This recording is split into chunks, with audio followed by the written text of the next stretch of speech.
Sa isang liblib na bundok sa Utah, ay may isang kwento na hindi alam ng marami, isang kwento ng mga nilalang, na muntik ng tuluyang mawala sa ating mundo. Pero dahil sa isang simpleng desisyon, nabigyan sila ng bagong buhay, at ngayon, sila ang simbolo ng pag-asa sa mundo, ng kalikasan. Ang tanong, paano nabuhay ang daan-daang bison sa isang desyertong bundok, sa loob ng maraming taon, nang walang tulong ng tao? At ano ang nakakagulat na resulta? Ang sumalubong sa mga dalubhasa, makalipas ang dekada. Kaya sa video na ito ay malalaman natin, ang kwento ng Henry Mountains Bison. Pero bago tayo magpatuloy ay i-like mo na ang ating video, dahil malaking tulong po ito sa aming mga YouTuber. Mag-subscribe, pindutin mo na rin syempre yung notification bell, at piliin mo yung all, para palagi ka updated, sa ating mga latest videos. Sa malawak na kapatagan ng kanluran sa Estados Unidos, ay may isang kwento ng kalikasan, na halos hindi alam ng marami. Isang kwento ng mga hayop na muntik nang mawala, pero nabigyan ng bagong pag-asa, sa isang liblib na bundok ng Utah, at ito ay walang iba, kundi ang Henry Mountains. Ang mga American Bison ay minsan tinagurian, na hari ng kapatagan. Sila ay malalakas, mabibilis, at may matinding presensya sa kalikasan. Ngunit sa pagdating ng modernong panahon, sila ay naging biktima ng kasakiman ng mga tao. Noong ika-19 na siglo, daan-daang libong bison ang kinitil para lamang sa karne, balahibo at pampalipas oras ng mga mangangaso. Halos malipol ang buong populasyon sa loob lamang ng ilang dekada. Mula sa tinatayang 60 milyong bison sa buong North America, bumagsak ito sa wala pang 1,000 pagsapit ng unang bahagi ng taong 1900. Isang nakakalungkot na trahedya sa kasaysayan ng kalikasan. Pero hindi nawalan ng pag-asa ang ilan sa kanila. May mga conservationist at wildlife biologist ang naniniwala na kayang masagip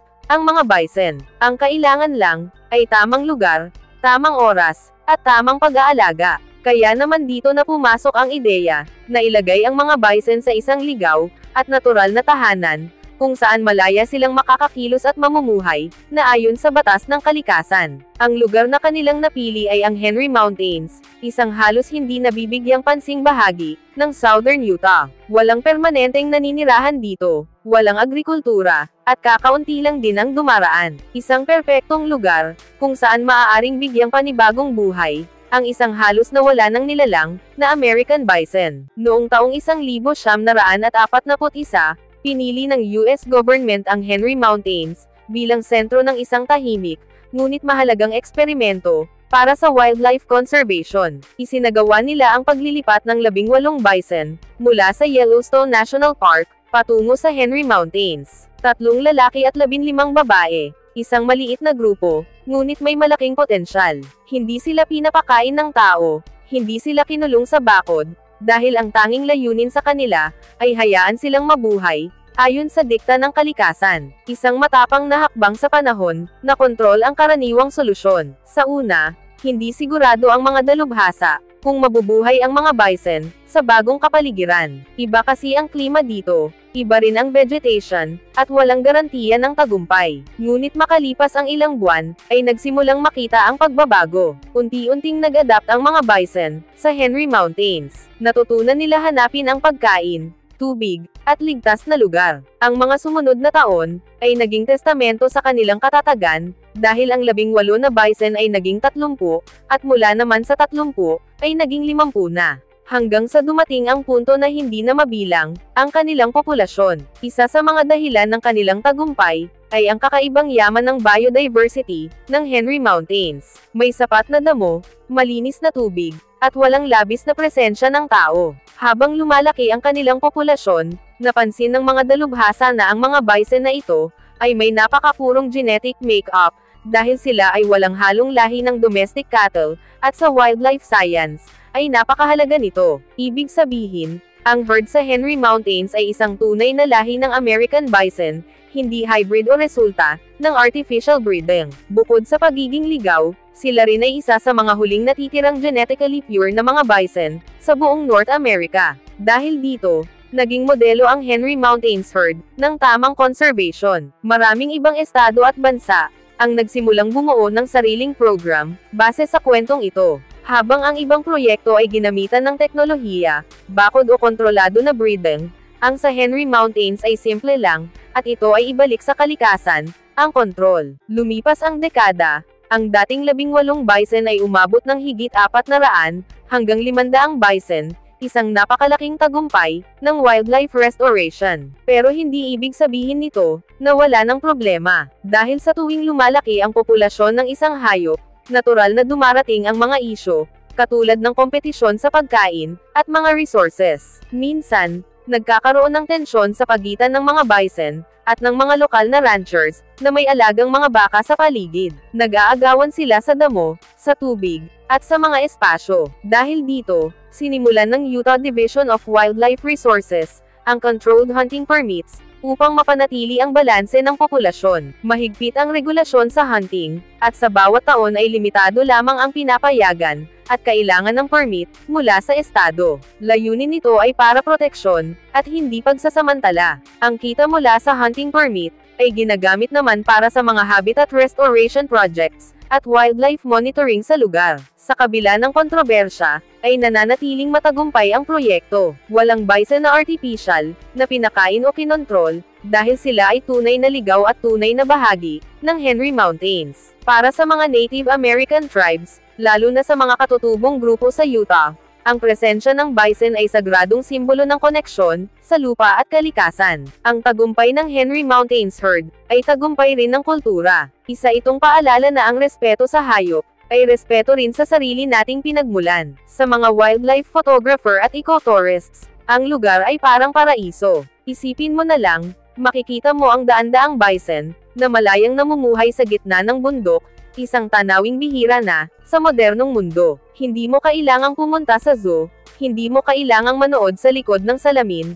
dahil dito sa Henry Mountains ay makikita mo kung paano dapat talaga sila mamuhay. Bukod sa mga bison, marami ring ibang wildlife sa paligid, katulad ng mga deer, elk, cougar, at iba pa. Buhay na buhay ang ecosystem, at bahagi nito ang mga bison. Ang Henry Mountains ay naging living laboratory ng isang simpleng ideya, na kapag binigyan mo ng espasyo ang kalikasan, ay gagawa ito ng paraan para gumaling. Isa rin itong paalala na ang conservation ay hindi laging kailangang mahal, komplikado, o high-tech. Minsan, sapat na ang katahimikan, paggalang at pasensya. Ang 50 taong tagumpay ng herd ay hindi lang kwento ng pagdami, kundi kwento ng pagkakaroon ng balanse sa pagitan ng tao at kalikasan. Maraming wildlife experts ang nagsasabi na ang Henry Mountains herd ay isa sa pinakaimportanteng bison herds sa buong mundo, hindi lang sa bilang, kundi sa kalidad ng DNA. Kung sakaling magkaroon ng krisis sa ibang populasyon ng bison,